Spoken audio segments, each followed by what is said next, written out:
सांस्कृतिक परंपराएं सनातन है।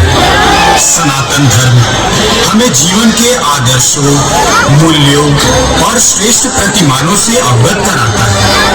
उन्हीं आदर्शों के साक्षात प्रतिमान हैं प्रभु श्री राम। अवध नरेश महाप्रतापी राजा दशरथ के ज्येष्ठ पुत्र श्री राम ने अपना संपूर्ण जीवन मर्यादाओं और आदर्शों के निर्वहन में व्यतीत। मर्यादा पुरुषोत्तम श्री राम कहलाए। बोलिए सभी भक्तजन पूरी श्रद्धा और प्रेम से जय जय सीताराम। भक्तजनों, प्रभु श्री राम की माता भगवती के प्रति अगाध श्रद्धा थी। यूं तो प्रभु देवादिदेव भोले शंकर के अनन्य भक्त हैं, परंतु माता भगवती के बिना तो भोलेनाथ भी अधूरे हैं। आइए आज हम माता भवानी के प्रति प्रभु श्री राम की अगाध श्रद्धा और समर्पण की एक कथा का रसास्वादन करते हैं। चक्रवर्ती सम्राट रघुकुल शिरोमणि दशरथ पुत्र भगवान राम ने बाल चारों ओर खुशियों की लहर दौड़ पड़ी। बाल रूप में राम ने अपने भ्राताओं सहित अनेक लोक लुभावन लीलाएं की। परंतु राम का दुर्भाग्य देखिए, जिस दिवस उन्हें अयोध्या के राज सिंहासन पर आसीन होना था, उससे मात्र एक दिन पूर्व उन्हें बेहद त्याग करना पड़ा। शीघ्र ही माता कैकेयी के हठ के कारण श्री राम को पत्नी सीता और भ्राता लक्ष्मण सहित 14 वर्षों के लिए वनवास हेतु रवाना होना पड़ा। वनवास में 14वां वर्ष और भी कष्टकारक। अपनी बहन सुपर्णखा के अपमान से आहत लंका नरेश रावण ने माता सीता का धोखे से अपहरण कर लिया।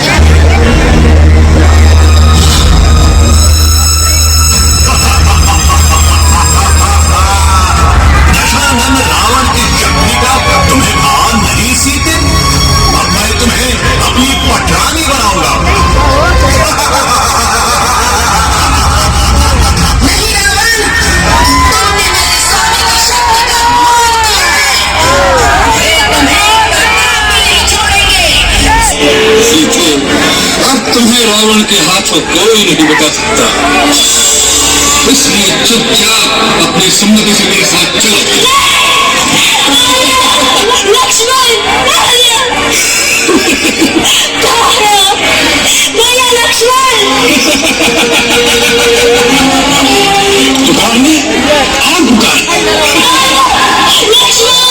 राम और लक्ष्मण सीता की खोज में दर दर भटकने लगे। वहीं राम की भेंट हुई रुद्रावतार पवन पुत्र हनुमान से।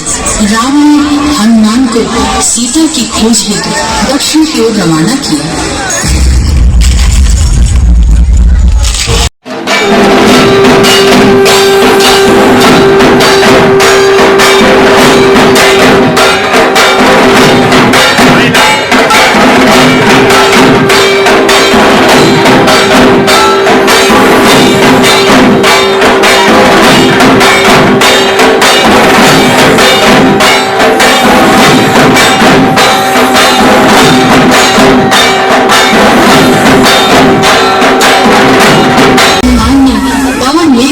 लंका पहुंचकर माता सीता का कुशल क्षेम जाना और फिर लंका नरेश के दरबार में पहुंच गए। लंका नरेश रावण, मैं राम भक्त हनुमान आपके लिए प्रभु श्री राम का संदेश लेकर आया हूँ। आप माता सीता को सादर श्री राम को लौटा दें। मेरे प्रभु अत्यंत दयालु और क्षमाशील हैं। वे आपको अवश्य क्षमा कर देंगे।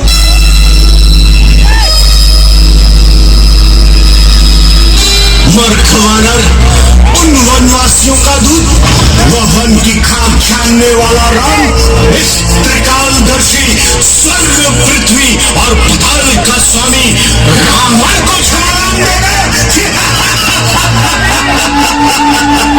तो जाकर उन वनवासियों से कह दे, मैं सीता को वापस नहीं करूंगा। लंकेश, ऐसा विवेकहीन भक्त तुम्हारे सर्वनाश का कारण बनेगा। माता सीता का अपमान मेरे प्रभु सहन नहीं कर सकेंगे। इसीलिए अभी भी समय है, भगवान श्री राम से समझौता करो, अपना और अपने कुल को विनाश से बचा लो। विनाश? लंकापति रावण का विनाश? अरे मूर्ख वानर, विनाश तो तेरा होगा। सैनिकों, वानर को अपनी पूंछ से अत्यंत प्यार होता है, इसकी पूंछ में आग लगा दो।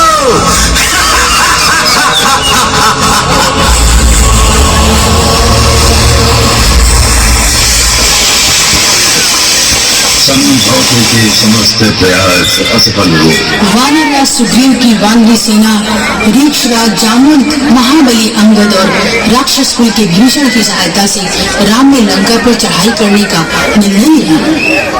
हम आसान नहीं। की सलाह पर इंद्र ने राम को चंडी पूजन करने का भार पड़ा। आश्विन शुक्ल षष्ठी, सप्तमी, अष्टमी और नवमी को पूजा कर दशमी को देवी का शास्त्र विधि से विसर्जन किया। विभीषण ने भी बताया कि उनके चरणों में 108 नीलोत्पलों का समर्पण किया गया। देवी फिर भी प्रकट न हुई। राम के नैनों में आंसू आ गए। हनुमान के लाए 108 नीले कमल राम ने मां के चरणों में समर्पित कर दिए, परंतु ये क्या, वहां तो 107 ही कमल थे। देवता में भी एक भी कमल शेष न थे। अब क्या करें? ये कैसी परीक्षा माते? अब कहां से लाऊं एक और कमल? तुम्हें मार्ग दिखाओ मां। कोई बात नहीं, मुझे भी तो लोग नील पद्माक्षी कहते हैं, तो मैं अपना एक नयन ही मां जगदम्बे के चरणों में समर्पित कर दूंगा। मां, मेरी भेंट स्वीकार करो मां।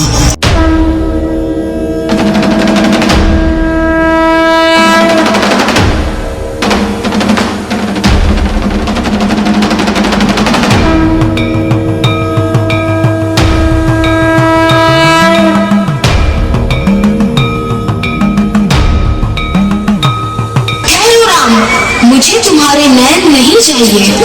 मैं तुम्हारी भक्ति से अत्यंत प्रसन्न हूँ।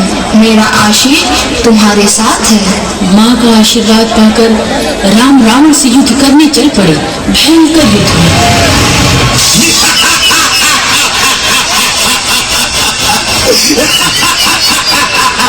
राम लौट जा, मुझसे युद्ध में तू कभी विजय नहीं होगा। क्यों अपने प्राण गंवाने आ गया? ये देख, मेरे 10 सिर है, तू किस किस का वध कर पाएगा?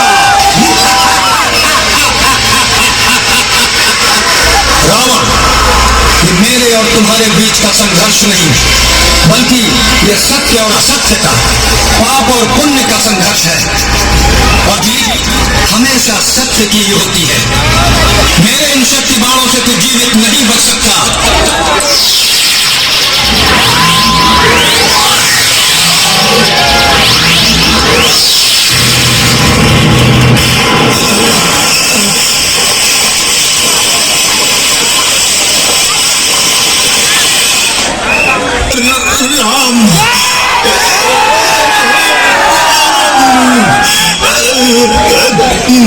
जीत गए राम। भक्तजन, त्रेता युग की ये कथा हमारे आराध्य प्रभु श्री राम के शौर्य का वर्णन करती है। नमस्कार, मैं योगी आदित्यनाथ आप सभी को शुभ संदेश देना चाहता हूँ कि प्रभु श्री राम का ये निर्माणाधीन मंदिर शीघ्र ही पूर्ण हो जाए और वर्ष 2024 के आरंभ में ही इसके दर्शन का लाभ मिल सके।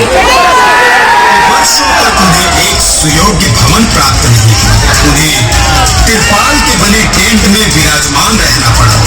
जहाँ उनका जन्म हुआ, जहाँ वो पले बढ़े, वहाँ उन्हें टेंट में रहना पड़ा। परंतु सब दिन होत ना एक समाना। भारत सरकार और उत्तर प्रदेश सरकार की दृढ़ता और भारतीय न्याय प्रणाली की सत्यता एवं न्याय प्रियता के कारण अयोध्या में राम जन्मभूमि पर भव्य राम मंदिर का निर्माण हो रहा है।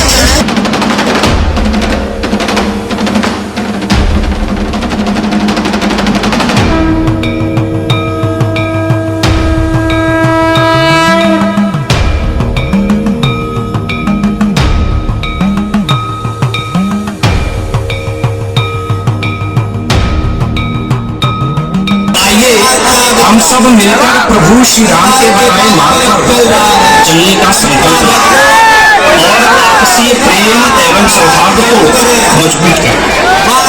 तो आप सभी मेरे साथ एक बार बोलेंगे, जय श्री राम।